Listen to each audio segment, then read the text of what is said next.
France, November 1944. Cold rain drizzled endlessly across the broken countryside. Mud swallowed boots, trucks, and horses alike. A thick, unrelenting sea of brown that turned every road into a grave for machines. On a ridge above the valley, a group of German officers stood beside their immobilized Panther tank. Cigarettes glowed faintly in the gloom as they watched the scene below. Across the field, an American column struggled forward. Hundreds of M4 Sherman tanks, engines growling under the weight of mud and rain. The Germans laughed. To them, these American machines were crude toys. Poorly armored, undergunned, and built too quickly to last. They joked that the mud would finish what their cannons could not. But as the hours passed, something unexpected happened. The Shermans didn't stop. One after another, they rolled, slipped, spun, and kept moving.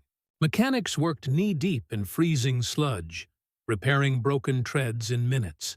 Tanks that should have died in the mud simply refused to. The laughter faded. Because this was how America fought wars.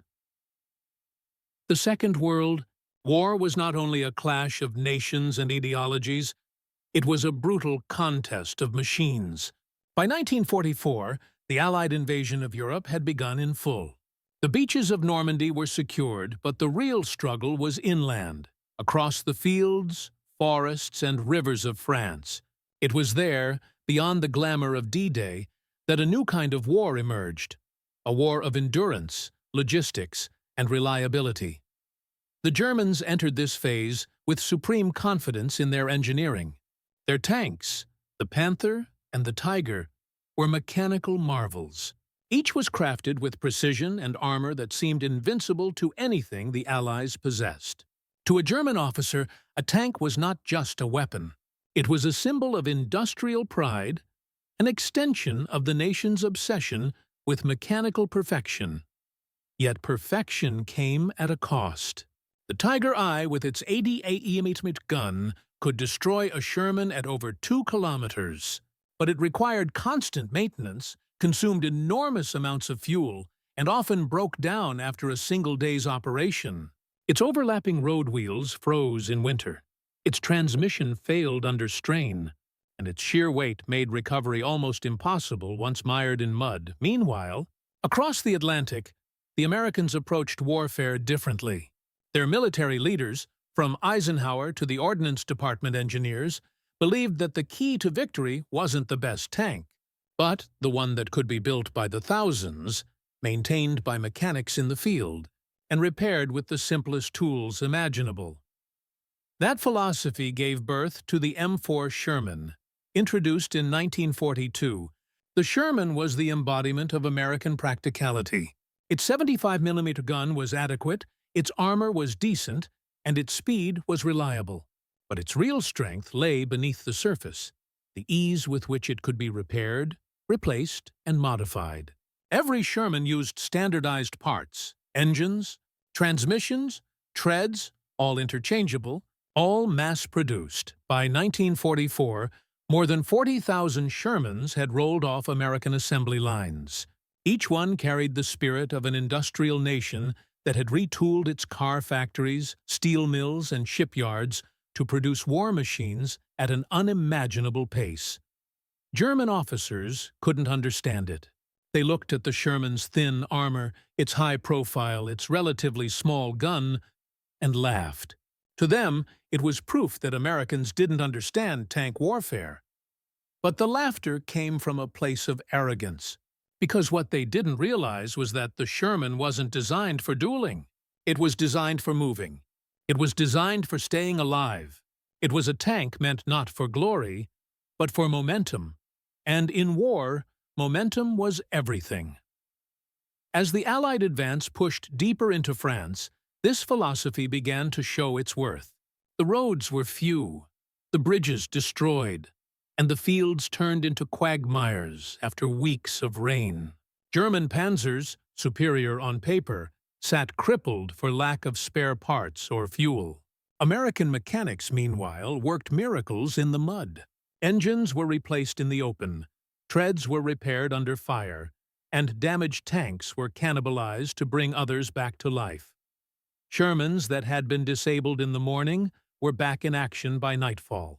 Entire armored divisions, thought to be halted by weather, were somehow advancing again by dawn. Behind this miracle was not luck, but planning. A deliberate design of American doctrine. The U.S. Army's strength was not in a single tank, but in the system that kept those tanks running. It was a network of logistics, supply, and improvisation that turned the Sherman into something greater than a machine. It became a symbol of industrial resilience. And while German engineers built masterpieces of steel, American mechanics built endurance. That endurance was about to be tested like never before. To understand how the Sherman came to embody American industrial might, one must go back to the early years of the war, long before Normandy, before the mud, before the laughter of German officers echoed across France. In 1940, as Europe burned, the United States watched from across the Atlantic. The Wehrmacht's armored spearheads had already crushed Poland and France, showcasing the terrifying efficiency of blitzkrieg. The lesson was unmistakable. The age of the tank had arrived. When the U.S. Army studied these campaigns, it realized that it lacked not only modern armor but also a doctrine to use it. The interwar years had left America's armored force divided between traditionalists and visionaries. Some officers believed tanks should merely support infantry. Others, men like George S. Patton and Adna R. Chaffee, argued that armor was the new cavalry, meant to break through and exploit speed. Out of this debate rose a pragmatic answer. Build a tank that could do everything adequately, rather than a few things perfectly. That idea shaped the M4 Sherman. It wasn't revolutionary. It was reliable, flexible, and, most importantly, producible in enormous quantities. In 1941, when the U.S. officially entered the war, America's automotive giants mobilized with breathtaking speed. General Motors, Ford, and Chrysler turned their factories from sedans to steel monsters. At the Detroit Arsenal tank plant alone, workers rolled out Shermans every few minutes, a feat no European power could match. Unlike German factories, where skilled craftsmen assembled tanks by hand, American production lines relied on standardization. Every bolt, every engine, every turret ring followed a unified specification. This meant a Sherman built in California could be repaired in France with parts shipped from Pennsylvania. It meant that any mechanic, whether trained or improvised, could bring a broken tank back to life. This philosophy extended far beyond factories. The U.S. Army's Logistics Corps ensured that spare parts, fuel, and ammunition flowed across continents. Liberty ships carried tanks in modular form, assembled near the front. Field depots sprang up like industrial oases, where engines were swapped and transmissions rebuilt in the open air. For the Americans, the battlefield was not a static line of trenches, but a living, breathing system of supply and repair. It was this system that made the Sherman a weapon of endurance. German intelligence noticed it early. Reports from the Eastern Front and North Africa mentioned the uncanny ability of American units to recover and redeploy damaged tanks. By 1943, in Tunisia, the Africa Corps was already facing Shermans that refused to die. German field officers mocked their appearance but feared their persistence. The contrast in philosophy could not have been sharper. The German Tiger was an apex predator, powerful but rare, magnificent but fragile.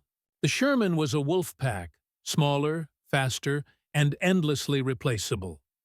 By the time the Allies landed in Normandy in June 1944, the difference had become strategic. The Germans fielded fewer than 2,000 Panthers and Tigers on the Western Front. The Allies brought over 11,000 Shermans. Each day, more arrived.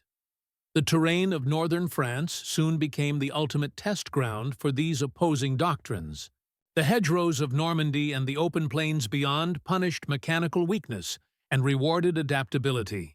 German tank units struggled to repair complex vehicles under pressure. American mechanics, meanwhile, worked tirelessly, often under shell fire, to keep the armored columns moving. It wasn't just a difference in machines, it was a difference in mindset. To the Germans, engineering was an art. To the Americans, it was a service. The goal wasn't perfection, it was performance. And in war, performance meant survival. As the autumn rains came and France turned to mud, the true meaning of this difference became clear. While the mighty Tigers sank and broke, the Shermans, with their wider tracks, lighter frames, and simple designs, pushed on. Their engines roared through the sludge, their mechanics knee-deep in muck, patching together steel and oil into motion once more. It was here, in the mud and misery of 1944, that German laughter would turn to silence. Because the Americans weren't fighting for elegance. They were fighting to move forward, no matter what stood in their way. And soon, the world would witness the proof. The human angle. The mechanics. Behind the miracle war stories often glorified the generals and the guns, but behind every Sherman that kept rolling through France stood a quiet army. The mechanics. These men weren't soldiers in the traditional sense. They didn't charge through machine gun fire or storm enemy trenches. Their battleground was the mud. Their weapon was the wrench. In the weeks after D-Day, American armored divisions pushed through terrain so hostile it broke machines faster than bullets could. Engines overheated, treads snapped, suspensions cracked. And yet, day after day, the Shermans returned to the fight. The reason? Mechanics who refused to surrender to the elements. They worked in freezing rain, sleeves rolled up, hands blistered from steel and oil. Tanks arrived on transporters mangled and burning, only to emerge again the next morning, patched, repainted, ready. They were the backbone of the American advance. Entire field depots became mechanical cities, engines on racks, welding torches flickering like fireflies in the night. Soldiers said you could tell where the Americans had been by the smell of grease and gasoline in the air. It wasn't luck that kept the Shermans moving. It was the doctrine of field repairability, a concept so deeply embedded in the U.S. Army's mindset that spare parts traveled almost as fast as ammunition, while German repair units struggled to fix complex transmissions and specialized armor. American mechanics swapped out entire powertrains in the open, using cranes made from scavenged timber. The difference was night and day. One army admired mechanical purity, the other mastered improvisation. And it was this human resilience, the quiet determination of ordinary men, turning broken steel into power again, that made the Sherman unstoppable. The tactical angle? The power of mobility. German tank commanders believed in the duel, in meeting an enemy head-on and outgunning him. American doctrine believed in movement. From the start, the U.S. Army designed the Sherman not as a duelist, but as part of a combined arms team. Infantry, artillery, and air power worked together to exploit what the Sherman did best: move fast, hit hard enough, and keep going. Where the Tiger and Panther required carefully chosen ground, the Sherman thrived on unpredictability. Its lighter frame allowed it to cross bridges that would collapse under a Panther's weight. Its wider tracks gave it better traction in mud.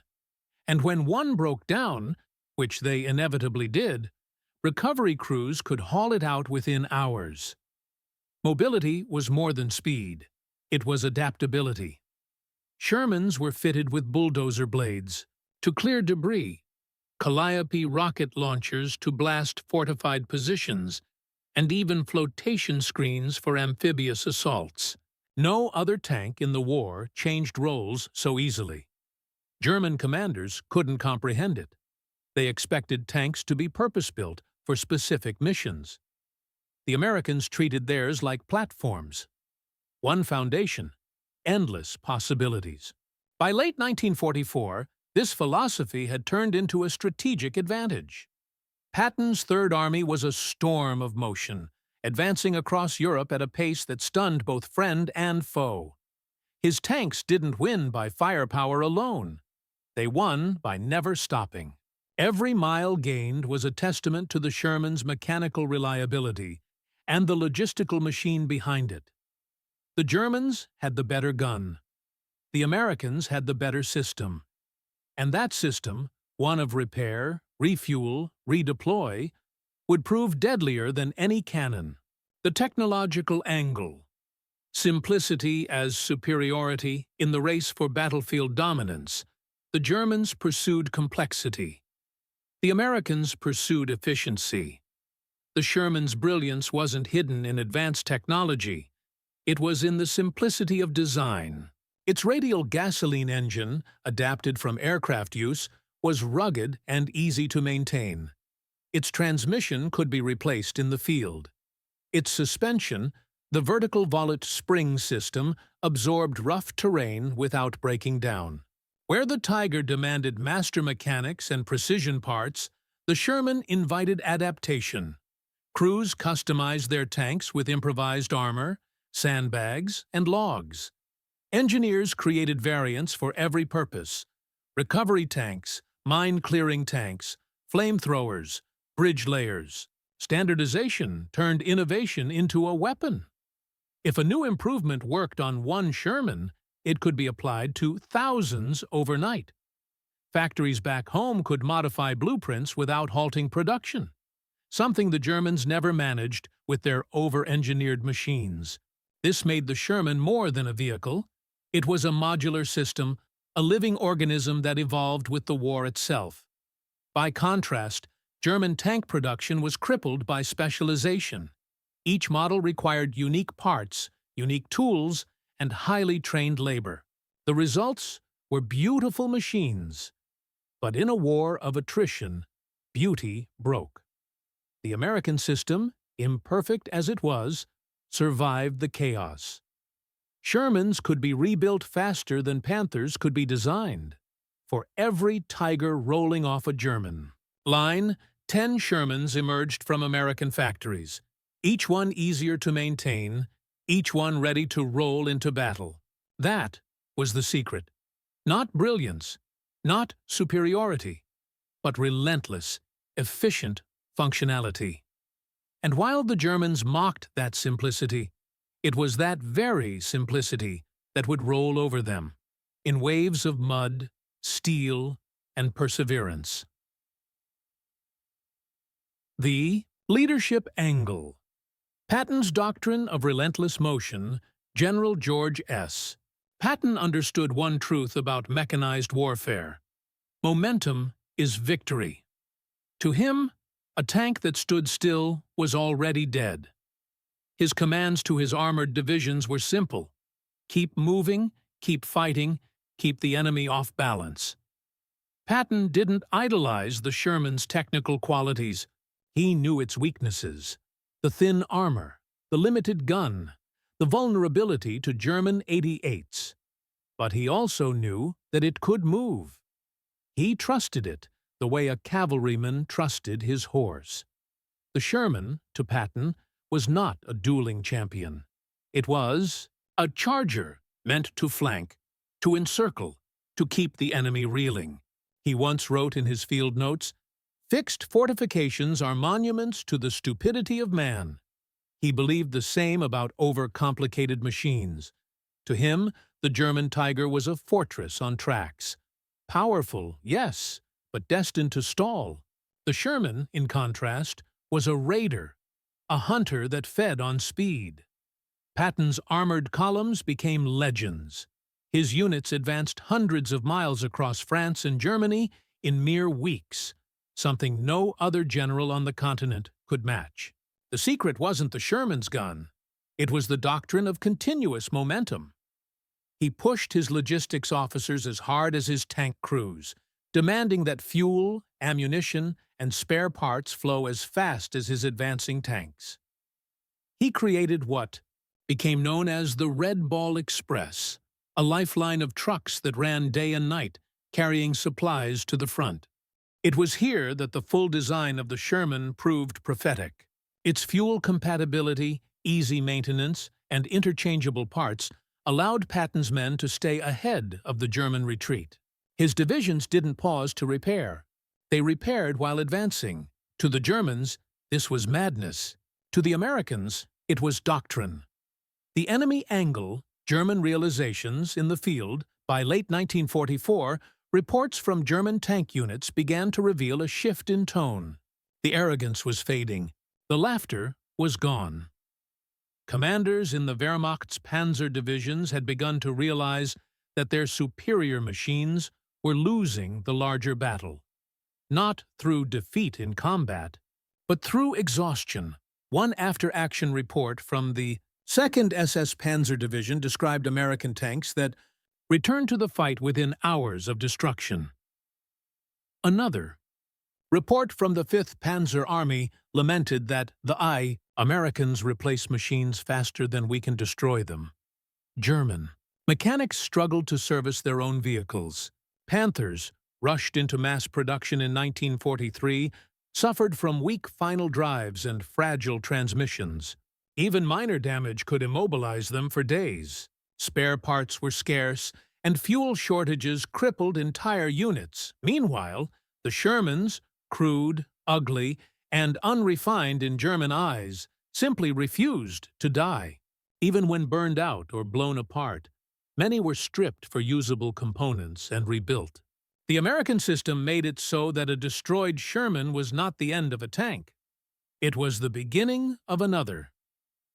By the winter of 1944, German officers began to voice their frustration in captured diaries and intelligence intercepts. One officer wrote bitterly, "They fight with factories, not tanks." He was right. The battlefield had become a reflection of two philosophies. The Germans fought with precision and craftsmanship. The Americans fought with systems, repair depots, supply lines, mechanics, and standardization. And in modern war, systems win the moral, industrial angle. America's arsenal of democracy. The Sherman wasn't just a machine of war. It was the physical embodiment of a nation's will to produce, to adapt, and to fight on all fronts. President Franklin D. Roosevelt had promised that the United States would become the arsenal of democracy, and nowhere was that promise more visible than in the Sherman tank. Across the country, factories worked around the clock. Steel from Pittsburgh, engines from Detroit, optics from Massachusetts, all converged into one standardized design that could be built faster than it could be destroyed. For every German engineer who obsessed over tolerances, there were thousands of American welders, riveters, and machinists who believed that good enough and on time was better than perfect and too late. This moral confidence, this belief in collective effort, became a weapon in itself. The Sherman was not designed by one genius. It was built by millions of ordinary hands. Farmers' sons who had never seen a tank before were now driving them into battle. Factory workers who once built tractors now assembled instruments of liberation. Each Sherman rolling onto a ship represented not just a tank, but an idea that freedom, when organized and disciplined, could outproduce tyranny. By late 1944, this idea was visible everywhere on the Western Front. American armored divisions advanced not with arrogance, but with quiet certainty. They knew that even if a tank broke down, another would take its place. Even if one crew fell, another would follow. And behind every track that turned through the mud, behind every engine that roared back to life, stood a factory worker, a mechanic, a nation united by the simple belief that progress could not stop. The laughter of German officers had long since faded into disbelief, because in the mud of France, it wasn't perfection that triumphed, it was persistence, and that persistence was about to face its greatest test yet. The rains came early in the autumn of 1944. France, once a sunlit patchwork of wheat and stone villages, turned into an endless expanse of mud. Tanks sank to their hulls, trucks spun helplessly, even horses collapsed in the fields. For most armies, this was the season of stillness, the time when engines froze and wheels stopped turning. But for the Americans, it was only another problem to solve. In the heart of this chaos, the 4th Armored Division, under General George Patton, pressed toward the Moselle River. The German defenders believed the mud would halt the offensive. Their Panthers and Tigers, built for power, struggled to maneuver on the soaked terrain. Entire platoons sat immobilized, their engines choking under the weight of their own design. Then came the sound that would haunt German officers for months: the low, steady rumble of Sherman engines cutting through the rain. American columns advanced through conditions that should have stopped them cold. The Shermans slipped, skidded, and swayed. But they moved. Mechanics followed close behind, repairing thrown tracks on the spot. Tank crews carried spare bogie wheels strapped to the hulls, ready to replace a failure within minutes. The battlefield itself had become an open-air workshop. One observer from the 37th Tank Battalion recalled, "If we couldn't drive it, we fixed it. If we couldn't fix it, we built a new one from the wreck next to it." German scouts reported with disbelief that American tanks, once thought immobilized, were back in formation the next morning. What the Germans didn't grasp was that the U.S. Army didn't rely on perfect machinery. It relied on systems of men. Behind every tank company trailed convoys of fuel, spare parts, and field depots capable of resurrecting an entire armored division overnight. Patton's men embodied his creed: speed over stagnation. When the bridges over the Moselle were blown, engineers built new ones in record time. When the roads vanished into rivers of mud, bulldozers carved new paths. And when tanks bogged down, recovery vehicles hauled them out with relentless efficiency. By late November, the German High Command realized something staggering. Their best weapons were being defeated not by superior firepower, but by persistence. Their field commanders sent reports filled with frustration. American machines cannot be stopped by weather. Their mobility is unnatural. The myth of German invincibility in armor began to crack. At Nancy, the 6th Armored Division outmaneuvered a numerically superior German force by sheer speed. At Ericourt, Sherman crews used mobility and communication to destroy over 80 German tanks in just 2 days, despite being outgunned. The Panthers' long-range advantage meant little in terrain where visibility was less than 100 meters. The mud became the great equalizer, and the Sherman thrived in it. The Germans had always mocked American machines as factory toys. Yet, in the quagmire of Europe's autumn, it was those same toys that kept rolling while their steel masterpieces rusted in place. Each battle pushed the lesson deeper. The war would not be won by brilliance, but by endurance. The German officers who once laughed at the clumsy American tank now watched as their own machines were abandoned in the mire, too heavy to recover, too fragile to repair. By December, their laughter was gone, replaced by silence and by the growing awareness that something fundamental had shifted in the balance of the war. Because the mud, which had once been Germany's ally, had become America's proving ground. And the true test of endurance, the one that would decide the fate of the Western Front, was about to begin in the frozen forests of the Ardennes. Ardennes Forest, December 1944. Snow fell in heavy silence, covering the wrecks of burned-out tanks and shattered trees. The German army, cornered yet desperate, launched one last gamble.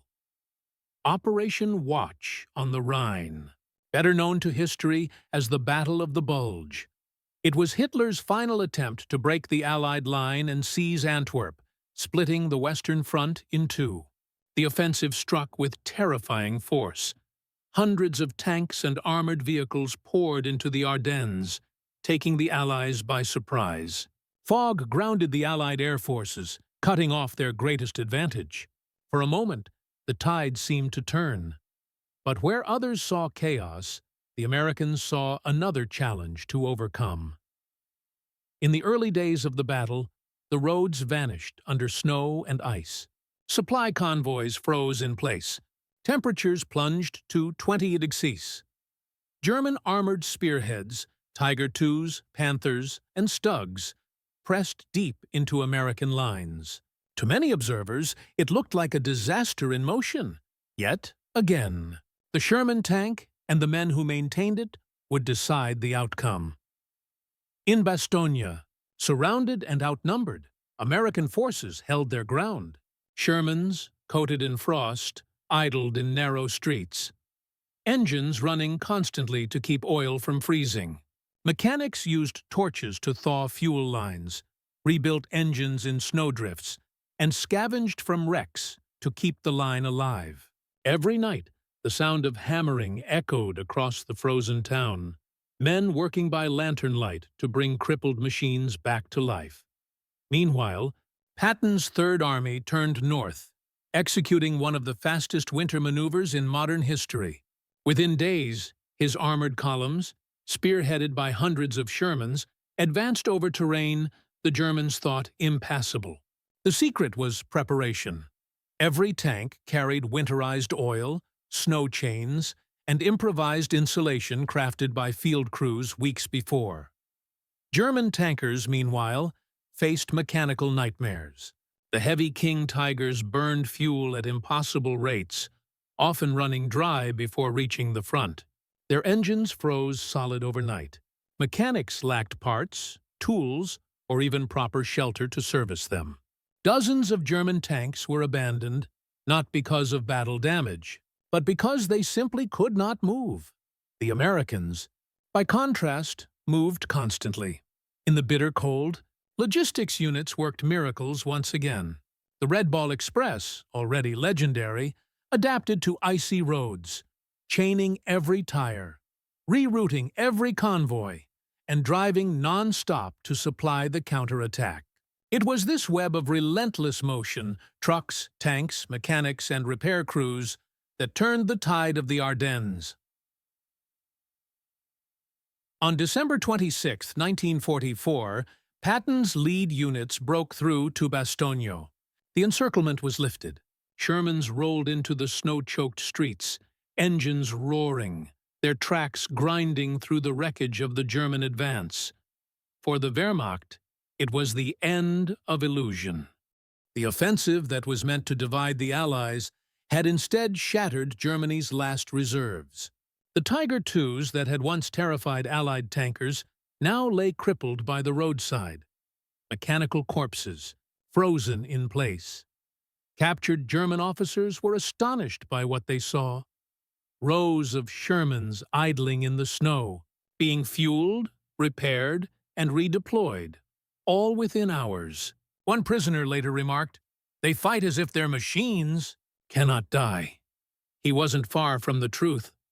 The Battle of the Bulge marked the moment when the world finally understood what had been, unfolding all along, that America's strength lay not in perfection, but in production and perseverance. Every tank that moved forward was a testament to a system that never stopped, an industrial organism that stretched from the steel mills of Pennsylvania to the frozen woods of Belgium. The laughter that had once greeted the Sherman's arrival was long gone. In its place stood respect, and, in the hearts of German officers, something closer to dread. Because they now knew, even when nature itself turned against them, mud, snow, rain, or ice, the Americans would keep coming, and the Shermans would keep rolling. The battle ended in January 1945. The German counteroffensive had failed completely. More than 700 enemy tanks were lost, many not to enemy fire, but to mechanical breakdowns and fuel starvation. The Shermans, though bloodied and battered, kept moving east.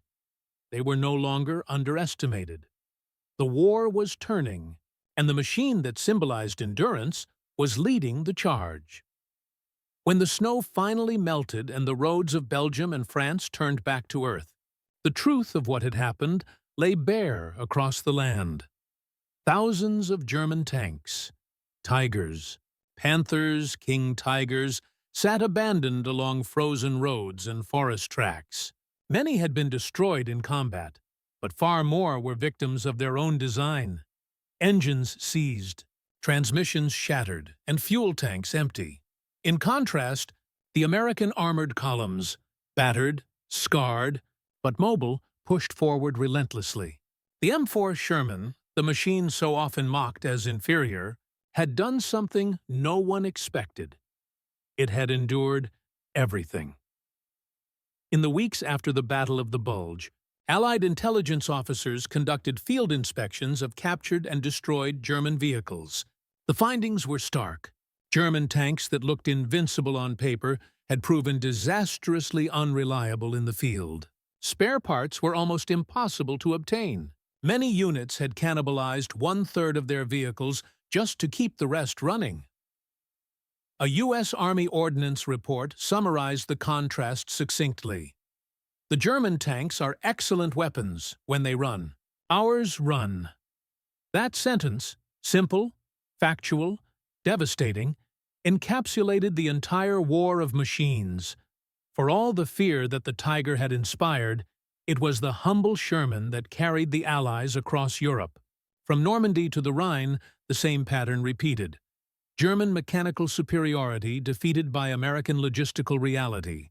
Captured German officers, interviewed after the war, admitted their astonishment. One, Oberstleutnant Karl Rothenburg, a veteran of the 2nd Panzer Division, remarked, "We destroyed hundreds of your tanks, but they always came back. Ours did not." He wasn't exaggerating. The United States could replace a destroyed Sherman in less than 2 weeks, sometimes sooner. Germany, strangled by Allied bombing and fuel shortages, could barely produce replacements at all. The battlefield statistics tell a clear story. Shermans produced over $49,000. Panthers and Tigers combined. Around 8,500 average repair time for a Sherman. Less than 24 hours in the field. Average operational downtime for a Tiger. Up to 10 days. But the numbers only tell part of the story. The real difference was psychological. By 1945, American tank crews had developed an unshakable faith in their machines and their mechanics. They knew that even if they were hit, even if their vehicle broke down, the Army would get them back into the fight. That trust, between men and machine, between front line and factory, became one of the most decisive factors in the Allied advance. Meanwhile, German morale eroded. Panzer crews often abandoned intact vehicles rather than risk immobility. The once feared German armored divisions, the spearhead of Blitzkrieg, were now reduced to defensive remnants, crippled by lack of support. As the Allies crossed the Rhine in March 1945, the final stage of the tank war was already decided. The Sherman, that mass-produced workhorse of democracy, was rolling over the remnants of an empire built on over-engineering and arrogance. The war had proven a harsh truth.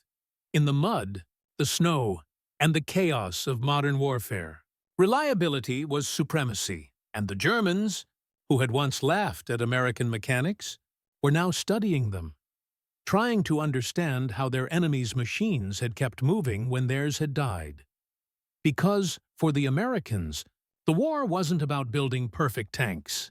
It was about building tanks that could be fixed. That was the real genius of the Sherman. Not its gun, not its armor, but the hands that kept it alive. And in those hands, the tide of history had turned. As the American columns rolled across Germany in the spring of 1945, the Sherman tank had become more than a weapon. It was a statement of endurance, of ingenuity, and of a kind of quiet defiance that no amount of German engineering could match.